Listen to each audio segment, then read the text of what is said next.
اقبال صاحب رحمۃ اللہ تعالیٰ علیہ کے ایک خادم خاص ہیں، علی بخش یا احمد بخش، اس طریقے سے ان کا کچھ نام ہے، ابھی میرے ذہن کے اندر نہیں ہے۔ تو وہ یہ بیان کرتے ہیں کہ علامہ اقبال صاحب رحمۃ اللہ تعالیٰ علیہ آپ نے اس طرح کیا کہ رات کے وقت اٹھ کر باہر نکل گئے اچانک، یعنی لیٹے ہوئے تھے، اٹھ کر باہر نکل گئے تو دروازہ کھولا تو ایک بزرگ آئے ہیں، وہ بزرگ علامہ اقبال کے ساتھ بیٹھے ہیں۔ تو آپ نے اس طرح کیا کہ علامہ اقبال صاحب رحمۃ اللہ تعالیٰ علیہ سے ان بزرگوں نے خیریت پوچھی، آپ کیسے ہیں، معاملات کیسے جا رہے ہیں، اور علامہ اقبال صاحب ان کو چومتے ہیں اور کہتے ہیں خیر الحمدللہ ٹھیک، ان کے پاؤں دباتے ہیں، قدم دباتے ہیں، ان کو صوفے کے اوپر علامہ اقبال صاحب نے بٹھایا نا رات کے وقت بزرگ کو، اور ان کے پاؤں وغیرہ دبائے۔ تو یہ جو ان کا خادم خاص ہے نا، جن کا نام علی بخش ہے یا احمد بخش، اس طرح کچھ ان کا نام ہے، تو ان کو کہنے لگے کہ جاؤ بازار سے لسی لے کر آ جائیں۔ تو یہ کہنے لگے حضرت رات کا 12-1 بج رہے ہیں، اس وقت کون ہوگا، اس وقت آپ کو پتہ ہے کہ لاہور۔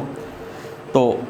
انہوں نے کہا نہیں، باٹی دروازے کا کہا یا کسی اور جگہ کا کہا کہ آپ وہاں پر جائیں نا، وہاں پر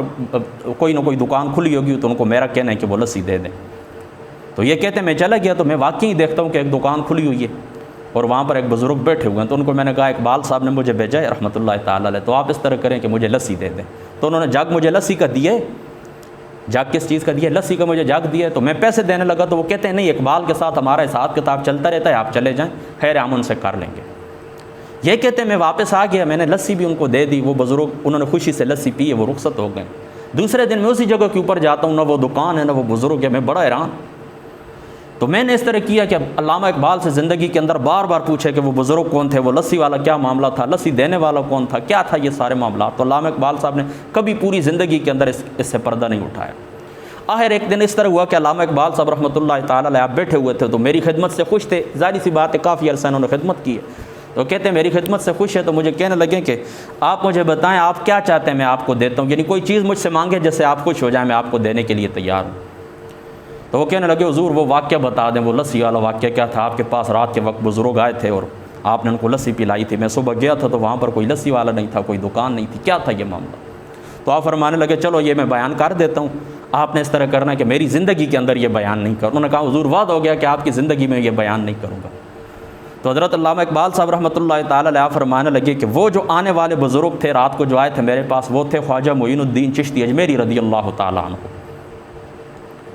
اور جس بزرگ سے آپ لسی لے کر آئے تھے بازار سے، وہ تھے حضور داتا علی اجمیری رضی اللہ تعالیٰ عنہ۔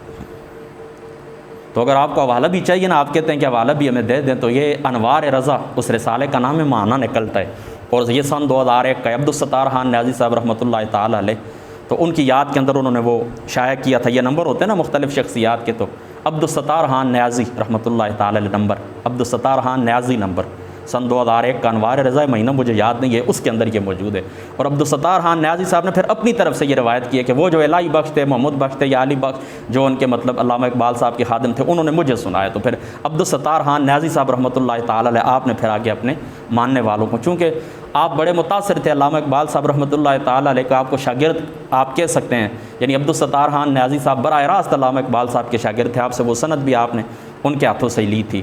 اور آپ کے گھر کے اندر ہی وہ جو فیڈریشن تھی طلبہ کی، اس کی آپ نے بنیاد رکھی تھی۔ تو علامہ اقبال صاحب یوں سمجھیں کہ آپ کے مربی تھے، تو پھر آپ نے اپنے دوستوں کو یہ واقعہ سنایا، تو وہاں پر اگر آپ دیکھنا چاہتے ہیں تو آپ دیکھ بھی سکتے ہیں۔ تیسری بات میں آپ کو یہ بتاؤں کہ جو بات